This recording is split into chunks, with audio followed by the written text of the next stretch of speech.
गुरु भक्ति योग।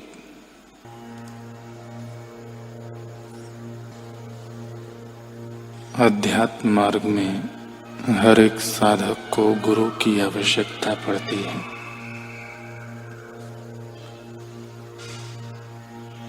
गुरु से पूरा लाभ उठाने के लिए उनके प्रति शिष्य में दृढ़ श्रद्धा एवं सच्ची भक्ति होना चाहिए।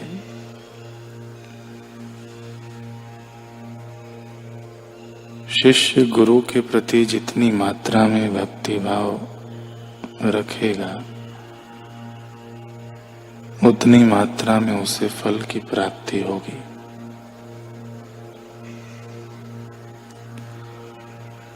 केवल आध्यात्मिक गुरु ही मार्ग दिखाकर शिष्य को प्रभु से मिला सकते हैं। गुरु मनुष्य के रूप में साक्षात ईश्वर है।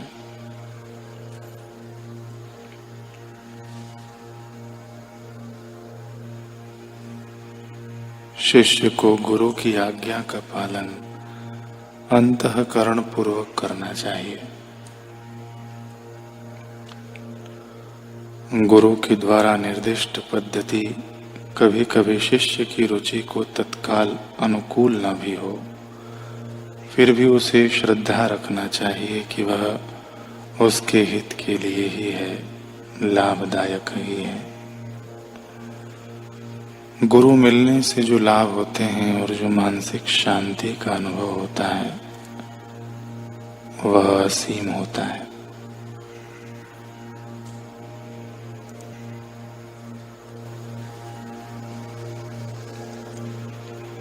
हमने कल रामानुज जी का प्रसंग सुना।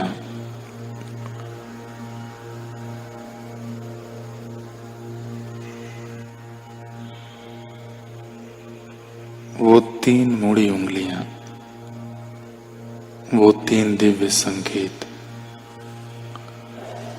मुझे हर श्वास में स्मरण रहते हैं, जैसे कि मेरी प्राणमाला में मोती बनकर गुथे हो।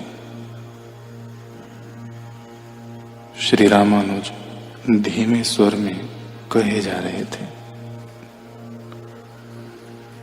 गुरुदेव यामुनाचार्य महासमाधि को प्राप्त हो चुके थे, परंतु जाते जाते भी उनकी पवित्र देह में मुड़ी 3 उंगलियों ने 3 उपदेश दिए थे।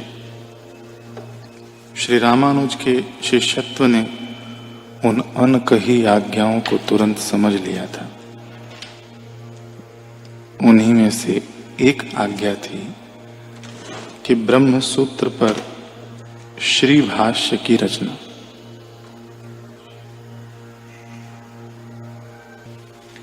श्री रामानुज के शिष्य हो गए कुरेश। कुरेश ने कहा, गुरुदेव आप ब्रह्म सूत्र भाष्य का श्री गणेश कीजिए ना। उन 3 आज्ञाओं में से एक आज्ञा। श्री रामानुज जी ने कहा कि उसके लिए मैं बोधायन वृत्ति के ब्रह्म सूत्रों का अध्ययन करना चाहता हूं। यह ग्रंथ केवल कश्मीर के शारदा पीठ में उपलब्ध है। कुरेश ने कहा, तो फिर गुरुदेव विलंब क्यों? मुझे अपने संग चलने का महासौभाग्य दीजिए। हम कश्मीर की यात्रा प्रारंभ करते हैं। रामानुज जी ने कहा, उचित है कुरेश, हम कल ही प्रस्थान करेंगे। 3 माह के बाद गुरु शिष्य कश्मीर के शारदा पीठ पहुंच गए, दक्षिण से यात्रा करते करते। श्री रामानुज का भव्य ललाट, दिव्य एवं मधुर व्यक्तित्व, शास्त्र निपुणता और ज्ञान गंभीरता, शारदा पीठ के पंडितगण उनसे मिलकर विस्मय से दांतों तले उंगली दबा लेते। श्री रामानुज की गुरुता के प्रकाश से मानो सबकी आंखें चुंधिया जाती। सच्चे पारखियों ने श्री रामानुज और उनके शिष्य कुरेश का हार्दिक अभिनंदन भी किया। इसी स्वागत बेला में श्री रामानुज ने अपने आने का मकसद बताया। तभी से शारदा पीठ में सुगबुगाहट मच गई, विद्वानों में खुसर पुसर होने लगी, अद्वैतवादियों में असुरक्षा की भावना जग उठी। इस विद्वान पुरुष रामानुज का मत बोधायन से प्रेरित लगता है। अगर इसे बोधायन वृत्ति के सूत्र दे दिए गए तो यह अपने मत को अधिक प्रबल और दृढ़ बना लेगा।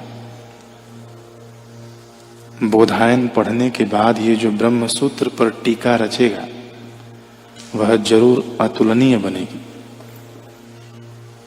इतनी प्रख्यात हो जाएगी कि हमारे अद्वैतवाद के टक्कर में आ खड़ी होगी। इसलिए इससे बोधायन ग्रंथ साझा करना खतरे से खाली नहीं है।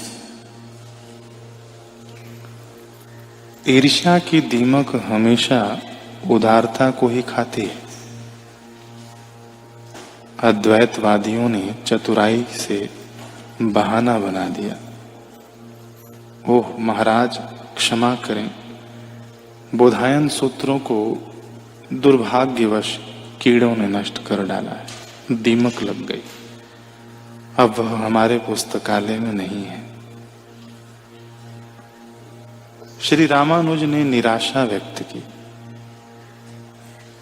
अंतर्यामिता का प्रदर्शन हर स्थान पर हर किसी के सामने नहीं किया जाता, इसलिए उन्होंने सहज रूप से वहां से विदा ली।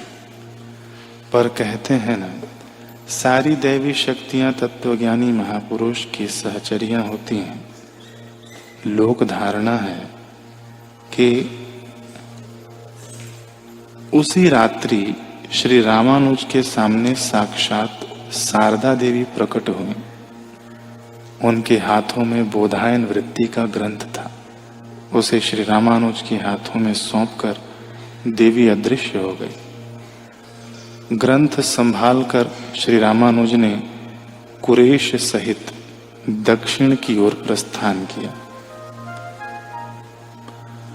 इधर पीछे शारदा पीठ में महापंडित ने सेवक को आदेश दिया, अब तो वे दक्षिण के विद्वान लौट गए, जाओ बोधायन ग्रंथ को पुनः पुस्तकालय में रख दो।